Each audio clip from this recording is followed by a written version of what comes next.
नमस्कार, मैं हूं दिव्या। बिहारी न्यूज में आपका स्वागत है। खबरों की ओर बढ़ने से पहले एक नजर सुर्खियों पर। बीपीएससी ने असिस्टेंट आर्किटेक्ट के पदों पर निकाली भर्ती। बिहार में बागवानी महोत्सव 2024 हुआ शुरू।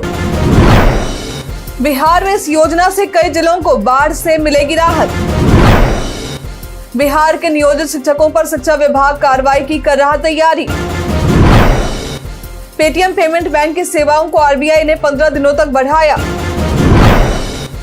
स्मार्टफोन को समय पर नहीं किया है अपडेट तो हो सकते हैं ये नुकसान। इंग्लैंड के खिलाफ तीसरे टेस्ट मैच में भारतीय टीम है मजबूत स्थिति में। अब चलिए बढ़ते हैं बिहार के अब तक के 25 बड़ी खबरों की ओर विस्तार से। बीपीएससी ने असिस्टेंट आर्किटेक्ट के पदों पर निकाली भर्ती। बिहार लोक सेवा आयोग द्वारा असिस्टेंट आर्किटेक्ट के पदों पर भर्ती निकाली गई है। यह भर्ती कुल 106 पदों पर आई है। भर्ती के लिए आवेदन प्रक्रिया 21 फरवरी से शुरू होगी और आवेदन करने की अंतिम तारीख 11 मार्च है। इच्छुक उम्मीदवार इसके आधिकारिक वेबसाइट bpsc.bih.nic.in पर जाकर विशेष जानकारी ले सकते हैं। इस भर्ती के लिए उम्मीदवारों के शैक्षणिक योग्यता की बात करें तो उन्होंने आर्किटेक्ट में स्नातक किया हो, साथ ही काउंसिल ऑफ आर्किटेक्चर नई दिल्ली में रजिस्ट्रेशन होना जरूरी है। चयनित उम्मीदवारों को लेवल 9 के वेतन दिए जाएंगे। उम्मीदवारों का चयन लिखित परीक्षा के आधार पर होगा। इससे संबंधित अधिक जानकारी के लिए आप इसकी अधिसूचना को देख सकते हैं। बिहार में बागवानी महोत्सव 2024 हुआ शुरू। बीते ही दिन पटना के गांधी मैदान में बागवानी महोत्सव 2024 का उद्घाटन विजय कुमार सिन्हा द्वारा किया गया है। यह महोत्सव 18 फरवरी तक रहने वाला है। बता दें कि इस संबंध में सोशल मीडिया एक्स पर एग्रीकल्चर डिपार्टमेंट के आधिकारिक हैंडल पर जानकारी साझा की गई है। इस महोत्सव में मुख्य आकर्षण के रूप में उद्यानिक उत्पाद का आकर्षण स्टॉल सा बिक्री केंद्र होगा। फल और सब्जी में नक्काशी प्रतियोगिता, कलात्मक पुष्प सज्जा, बच्चों के लिए फैंसी ड्रेस और चित्रकला प्रतियोगिता, क्विज प्रतियोगिता, बिहारी व्यंजनों का स्वाद, सेहत पर विशेष कार्यशाला, कृषकों या बागवानों के ज्ञान वर्धन के लिए विशेषज्ञों द्वारा तकनीकी सत्र और विभिन्न प्रकार के सब्जी बीज की बिक्री और प्रदर्शनी देखने को मिलेगी। बिहार पर्यटन में आज हम बात करेंगे शेरगढ़ किला के बारे में। इस किले को लोग भरकुरा जिला के नाम से भी जानते हैं। यह किला बिहार के सासाराम के चनारी ब्लॉक के मल्हीपुर में स्थित है। इस किले का निर्माण शेर शाह सूरी द्वारा कैमूर पठार पर करीब 800 फीट ऊंची पहाड़ी पर करवाया गया था। इस किले के पास से दुर्गावती नदी का बहाव देखने को मिलता है। इस किले का क्षेत्रफल 16 किलोमीटर स्क्वायर के करीब में फैला हुआ है। इसके मुख्य द्वार पर आपको 5 छोटे गुंबद देखने को मिलेंगे। इस किले के प्रवेश द्वार पर ही आपको रानी पोखरा नाम का झील भी देखने को मिल जाएगा। यदि आपको ऐतिहासिक इमारतों और किलों को देखने का शौक है तो आप यहाँ आ सकते हैं। इस किले से प्राकृतिक नजारे भी बेहद ही प्रिय लगते हैं। बिहार के इस योजना से कई जिलों को बाढ़ से मिलेगी राहत। बिहार के कई जिलों में बाढ़ का प्रभाव कम करने और सिंचाई समेत ग्राउंड वाटर लेवल को पहले से बेहतर करने के लिए 3 नदी जोड़ योजनाओं पर काम चल रहा है। इस योजना से बिहार के पूर्वी चंपारण, मुजफ्फरपुर, सीतामढ़ी, शिवहर, समस्तीपुर, गोपालगंज, सिवान और सारण जिले को फायदा मिल सकता है। बता दें कि इस योजना को जल संसाधन विभाग के देखरेख में पूरा किया जा रहा। इसकी अनुमानित लागत 321 करोड़ के करीब की है। उम्मीद है कि ये 3 नदी जोड़ योजना का कार्य 2025 तक पूरा हो जाएगा।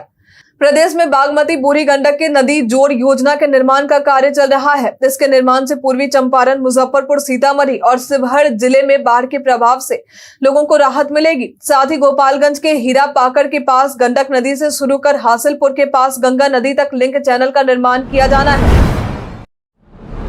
17 से 19 फरवरी तक होगा नागी पक्षी महोत्सव। दक्षिण बिहार के जमुई जिले में स्थित नागी पक्षी सेंचुरी में 17 से 19 फरवरी तक नागी पक्षी महोत्सव 2024 का आयोजन हो रहा है। इसकी जानकारी आईपीआरडी बिहार ने अपने सोशल मीडिया एक्स के जरिए दी है। सोशल मीडिया एक्स पर आईपीआरडी बिहार द्वारा एक वीडियो भी शेयर किया गया है। इस वीडियो के जरिए नागी पक्षी सेंचुरी की विशेषता बताई गई है। बता दें कि सेंचुरी में कई विदेशी पक्षी मेहमान के रूप में आते हैं, जिनमें साइबेरिया, मंगोलिया और मध्य एशिया से आने वाले पक्षी शामिल हैं। इस प्रवासी पक्षियों में redneck ibis, Indian roller, Asian green bee eater आदि शामिल है। इस महोत्सव के जरिए हमें इन पक्षियों के महोत्सव को समझाया जाता है कि मीलों की यात्रा करके आने वाले ये अद्भुत और खूबसूरत पक्षी हमारे पर्यावरण के लिए कितनी महत्वपूर्ण है। बिहार के नियोजित शिक्षकों पर शिक्षा विभाग कार्रवाई की कर रहा तैयारी। बिहार में 500 से भी अधिक ऐसे नियोजित शिक्षक चिन्हित किए गए हैं जिनकी नौकरी जाने का खतरा बना हुआ है। इस संबंध में जिलों को भी शिक्षा विभाग द्वारा निर्देश दिया गया है। विभाग ने इस संबंध में बताया है कि राज्य में 582 ऐसे शिक्षक हैं जो 6 महीने से ज्यादा से गायब हैं। इसमें से 13 शिक्षकों को भी बर्खास्त किया गया है, जबकि 10 टीचर निलंबित किए गए हैं। विभाग द्वारा बताया गया है कि नियोजित शिक्षकों को राज्यकर्मी का दर्जा देने की तैयारी चल रही है, लेकिन इससे पहले इन गायब हुए शिक्षकों पर विभाग कार्रवाई की तैयारी कर रहा है ताकि इन्हें किसी भी सूरत में राज्यकर्मी का दर्जा न मिल सके। पेटीएम पेमेंट बैंक की सेवाओं को आरबीआई ने 15 दिनों तक बढ़ाया। पेटीएम पेमेंट्स बैंक को भारतीय रिजर्व बैंक द्वारा सेवाएं जारी रखने के लिए और 15 दिन का समय दिया गया है। इसके तहत किसी भी ग्राहक खाते, प्रीपेड उत्पाद, वॉलेट और फास्टैग में जमा या टॉप अप स्वीकार नहीं करने के आदेश की अंतिम तारीख 15 मार्च तक कर दी गई है। इस संबंध में आरबीआई द्वारा शुक्रवार को कहा गया है कि व्यापारियों सहित ग्राहकों के हित को ध्यान में रखते हुए ये निर्णय लिया गया है ताकि वे वैकल्पिक व्यवस्था करने और व्यापक सार्वजनिक हित के लिए थोड़े समय और ले सके।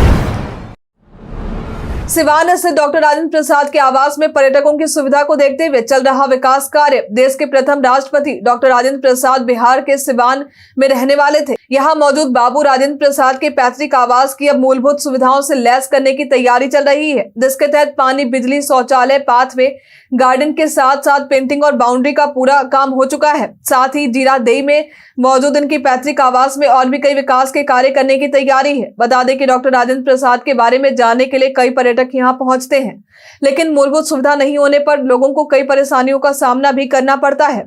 लेकिन अब इन विकास कार्यों से आने वाले पर्यटकों को अधिक परेशानी का सामना नहीं करना पड़ेगा। बिहार के ईशान किशन रणजी ट्रॉफी 2024 के आखिरी राउंड में नहीं हुए शामिल। बीसीसीआई द्वारा इशारों में ही स्टार विकेट कीपर बल्लेबाज ईशान किशन को घरेलू क्रिकेट खेलने के निर्देश दिए गए थे। बावजूद इसके ईशान किशन ने रणजी ट्रॉफी 2024 के आखिरी राउंड में हिस्सा नहीं लिया। बता दें कि झारखंड की प्लेइंग 11 में ईशान किशन को राजस्थान के खिलाफ एलीट ग्रुप ए मैच में शामिल नहीं किया गया है। मालूम हो कि साउथ अफ्रीका में टेस्ट सीरीज से मानसिक थकान की वजह से ईशान किशन ने ब्रेक लिया था, लेकिन इस ब्रेक के बाद इन्होंने अब तक झारखंड के लिए रणजी ट्रॉफी में इन्होंने एक भी मैच नहीं खेले। बता दें कि भारतीय टीम में ईशान किशन का चुनाव अफगानिस्तान के खिलाफ घरेलू T20 सीरीज और इंग्लैंड के खिलाफ चल रही टेस्ट सीरीज के लिए भी नहीं हुआ था। बिहारी पहचान में आज हम बात करेंगे अब्दुल कयूम अंसारी के बारे में। इनका जन्म 1 जुलाई वर्ष 1905 में बिहार के डेहरी ऑन सोन में एक मोमीन परिवार में हुआ था। ये भारतीय स्वतंत्रता संग्राम के सहभागी और सामाजिक कार्यकर्ता थे। राष्ट्रीय एकता, धर्मनिरपेक्षता और सांप्रदायिक सद्भाव के लिए जाने जाते हैं। जब मुस्लिम लीग द्वारा भारत से अलग एक मुस्लिम राष्ट्र के निर्माण की मांग की गई थी, तब अब्दुल कयूम अंसारी ने इस मांग का जमकर विरोध किया था। ये क्रांतिकारी होने के साथ ही कुशल पत्रकार, लेखक और कवि भी थे। विशेष विद्यालय अध्यापक परीक्षा के लिए प्रवेश पत्र हुआ जारी। 23 और 24 को होगी परीक्षा। विशेष विद्यालय अध्यापक परीक्षा का प्रवेश पत्र बिहार विद्यालय परीक्षा समिति द्वारा जारी कर दिया गया है। बिहार बोर्ड की आधिकारिक वेबसाइट पर जाकर अभ्यर्थी इसे डाउनलोड कर सकते हैं। बता दें कि इसकी परीक्षा 23 और 24 फरवरी को ऑनलाइन तरीके से 2 पालियों में आयोजित होगी। यदि इस प्रवेश पत्र को डाउनलोड करने में किसी प्रकार की परेशानी हो रही है तो आप बोर्ड के हेल्प डेस्क पर जाकर अधिक जानकारी ले सकते हैं। बता दें कि विशेष विद्यालय अध्यापक के लिए 6000 सीटों के लिए परीक्षा ली जा रही है। चयनित होने वाले ये विशेष शिक्षक दिव्यांग बच्चों को पढ़ाएंगे। स्मार्टफोन को समय पर नहीं किया है अपडेट तो हो सकते हैं ये नुकसान। आज के समय में हर किसी के हाथ में स्मार्टफोन होना आम बात है। आपने देखा होगा कि आपके फोन में समय समय पर स्मार्टफोन को अपडेट करने को लेकर समय समय पर नोटिफिकेशन आते रहते हैं। स्मार्टफोन को अपडेट करते रहने से आपका फोन आने वाले नए फीचर से अपडेट होता रहता है। लेकिन कई बार ऐसा भी होता है कि कई लोग अपने फोन को समय समय पर अपडेट नहीं करते। लेकिन आपको बता दें कि ऐसा करने से आपके स्मार्टफोन को नुकसान पहुंच सकता है। यदि आप इसे समय से अपडेट नहीं करते हैं तो साइबर अपराधी इसे निशाना बना सकते हैं। इसके अलावा हैंगिंग और आपके फोन में ओवर हीटिंग की समस्या भी पैदा हो सकती है। कई दुर्लभ प्रजाति के पक्षियों से गुलजार हुआ पश्चिम चंपारण का सरैया मान पक्षी विहार। इन दिनों पश्चिम चंपारण के सरैया मान पक्षी विहार में कई दुर्लभ पंछी देखने को मिल रहे हैं। बता दें कि यहाँ की आबोहवा पंछियों के लिए काफी अनुकूल बताई जाती है। इस पक्षी विहार में आने वाले ये मेहमान पक्षी दर्जनों किस्म के हैं। सर्दियों के दौरान यहाँ पर तो साइबेरियन पक्षियों का जमावड़ा भी देखने को मिलता है। लेकिन एक सर्वे के मुताबिक इस बार कई अन्य प्रजाति के पक्षी भी देखने को मिल रहे हैं। आने वाले पर्यटकों को यहाँ 45 प्रजाति की 3000 पंछियां देखने को मिल जाएंगी। बता दें कि इस पक्षी विहार में आने वाले इन दुर्लभ पक्षियों में Garhwal, the osprey, lesser whistling duck, the black capped kingfisher शामिल है। बारिश के बाद प्रदेश का मौसम हुआ साफ। प्रदेश के कई जिलों में बारिश के बाद अब मौसम साफ होता नजर आ रहा है। दोपहर में चमकीले धूप देखने को मिल रहे हैं। बीते दिन तो प्रदेश के कई जिलों में घना कुहासा छाया हुआ था। साथ ही प्रदेश के कई हिस्सों में बारिश के कारण ठंड में थोड़ी बढ़ोतरी देखने को मिली थी, लेकिन अब मौसम सामान्य हो चुका है। लेकिन 20 फरवरी के बाद से लगातार 2 या 3 दिनों तक बारिश की संभावना जताई जा रही। मौसम विभाग के मुताबिक प्रदेश में आज का मौसम शुष्क रहने वाला है। प्रदेश के अधिकतर हिस्सों में अधिकतम तापमान 26 से 28 डिग्री और न्यूनतम तापमान 10 से 12 डिग्री रहने की संभावना है।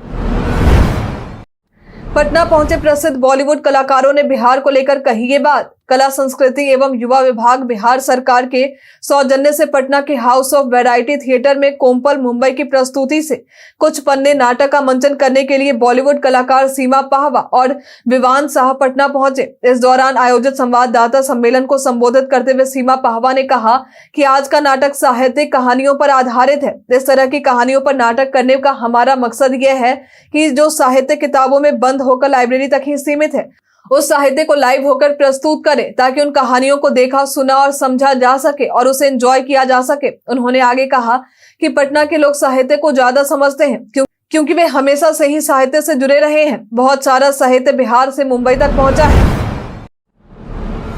अपनी मांगों को लेकर 20 फरवरी को आशा कार्यकर्ता करेंगे विधानसभा का घेराव। 9 सूत्री मांगों को लेकर बिहार राज्य आशा ममता कार्यकर्ता संघ के तरफ से हड़ताल की गई है। दरअसल इन आशा कार्यकर्ताओं का आरोप है कि महागठबंधन की सरकार के दौरान इन्हें आश्वासन दिया गया था कि इन्हें सरकारी सेवक घोषित किया जाएगा, साथ इनके मानदेय में भी बढ़ोतरी होगी। लेकिन एनडीए की सरकार बनते ही इनकी मांग पर अब ध्यान नहीं दिया जा रहा। इसलिए इन्होंने तय किया है कि ये 20 फरवरी को विधानसभा का घेराव करेंगी ताकि अपनी मांग एक बार फिर से सरकार को याद दिला सके। बता दें कि अपनी मांगों को लेकर जिद पर बैठी आशा कार्यकर्ता आंदोलन को लेकर पूरी तरह से डटी हुई दिखाई दे रही। इस बात की जानकारी आशा फैसिलिटेटर संघ की जिलाध्यक्ष यशोदा देवी ने दी है।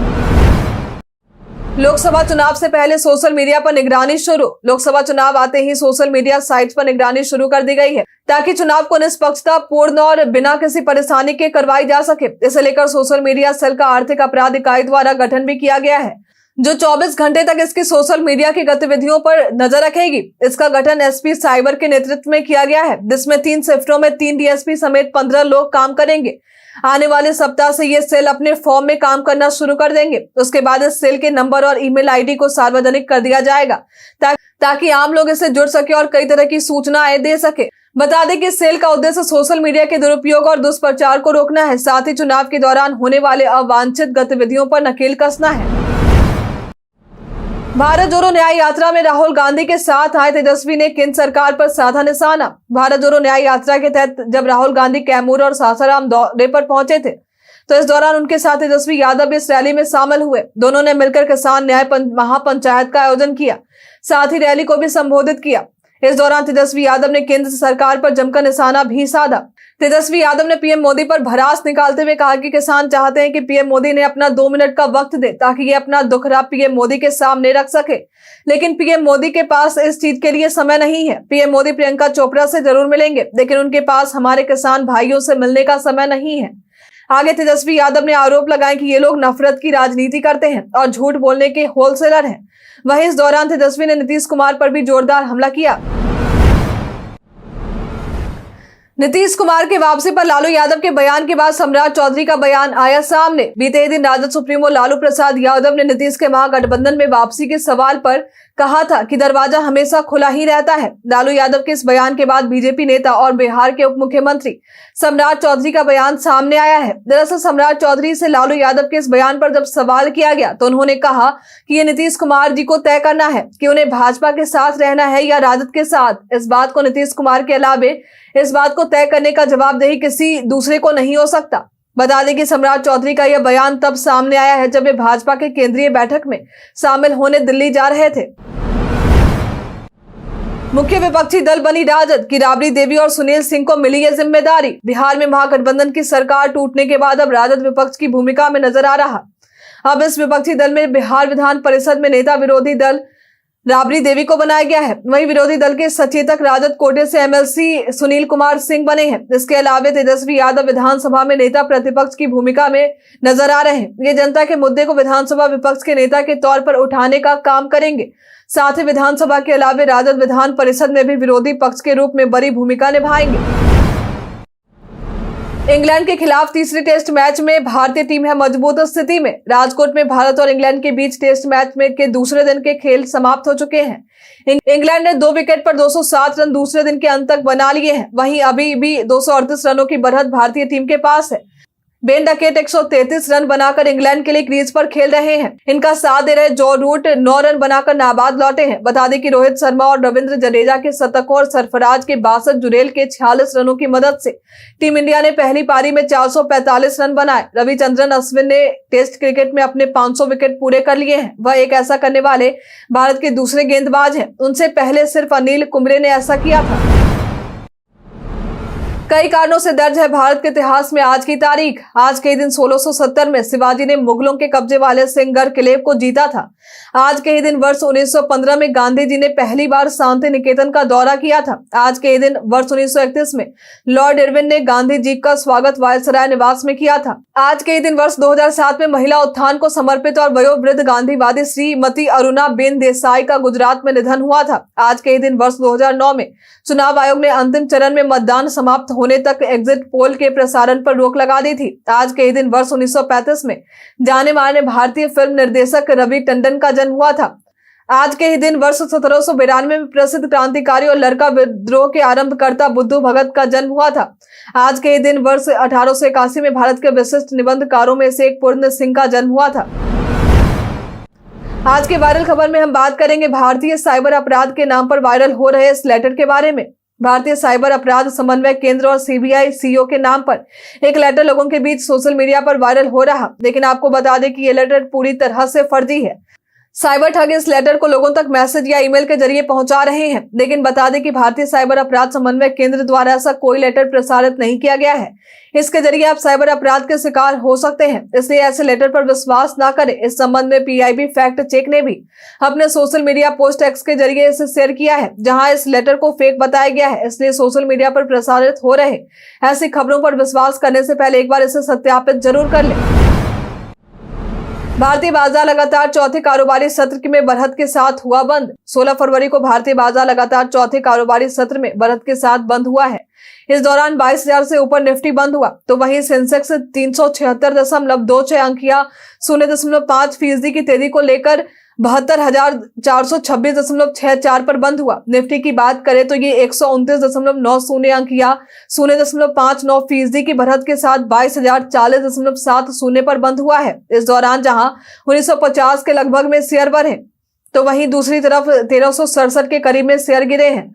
निफ्टी में जिन शेयरों में बढ़ोतरी हुई है उनमें Wipro, M&M, SBI life insurance, Adani ports और मारुति सुजुकी शामिल रहे। मेड इन इंडिया स्मार्टफोन को लेकर आईटी मंत्री ने वित्त मंत्री को लिखा पत्र। वैश्विक बाजार में प्रमुख स्मार्टफोन निर्यात केंद्र के रूप में भारत खुद को स्थापित करने की पूरी कोशिश कर रहा। इस संबंध में एक रिपोर्ट सामने आई है, जहां मेड इन इंडिया स्मार्टफोन के संबंध में आईटी मिनिस्टर ने एक पत्र लिखा है। रॉयटर्स के एक रिपोर्ट के मुताबिक वित्त मंत्री निर्मला सीतारमण को आईटी मिनिस्टर चंद्रशेखर ने एक गोपनीय पत्र लिखा। इस पत्र के जरिए उन्होंने कहा कि भारत का मोबाइल फोन उत्पादन प्रति वर्ष $100 अरब से अधिक तक ले जाने का लक्ष्य है, जिसमें से 50% निर्यात किया जाता है। एक नई रणनीति की जरूरत है, लेकिन टैरिफ बाधा बन रहे हैं, इसलिए हमें अपनी नई महत्वाकांक्षाओं के अनुरूप टैरिफ नीति में बदलाव करने की जरूरत है। हम प्रतिदिन आपसे 5 ऐसे जरूरी सवाल पूछेंगे और उसका जवाब बताएंगे, जो कि बीपीएससी, बिहार पुलिस दरोगा समेत एसएससी जैसे अन्य प्रतियोगी परीक्षाओं में काम आएंगे। सवाल इतिहास, बिहार स्पेशल, विज्ञान, करंट अफेयर्स और भूगोल से रहेंगे। पूछे गए 5 सवालों में आपने कितना सही उत्तर दिया है, यह हमें कमेंट करके जरूर बताएं। तो हमारा पहला सवाल है, कहां पर केंद्रीय माध्यमिक शिक्षा बोर्ड यानी सीबीएसई का ऑफिस स्थापित किया जाएगा? ऑप्शन ए है संयुक्त अरब अमीरात, ऑप्शन बी है सऊदी अरब, ऑप्शन सी है कुवैत, ऑप्शन डी है ईरान।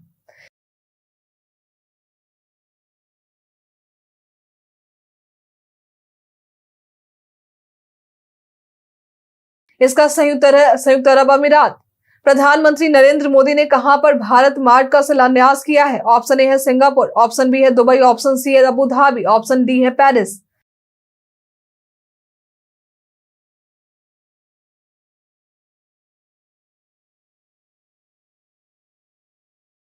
इसका सही उत्तर है दुबई।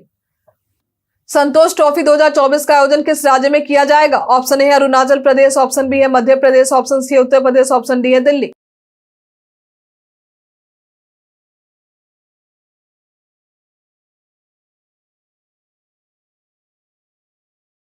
इसका सही उत्तर अरुणाचल प्रदेश।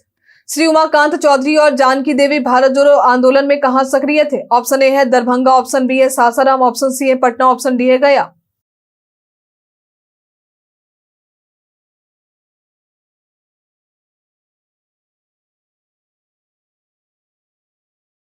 इसका सही उत्तर है दरभंगा। किस आंदोलन के दौरान पटना में सैनिकों के घरों में घुसकर जबरन उन्हें पकड़कर खींच लाते और सड़क साफ करवाते? ऑप्शन ए है स्वदेशी आंदोलन, ऑप्शन बी है असहयोग आंदोलन, ऑप्शन सी है सविनय अवज्ञा, ऑप्शन डी है भारत छोड़ो आंदोलन।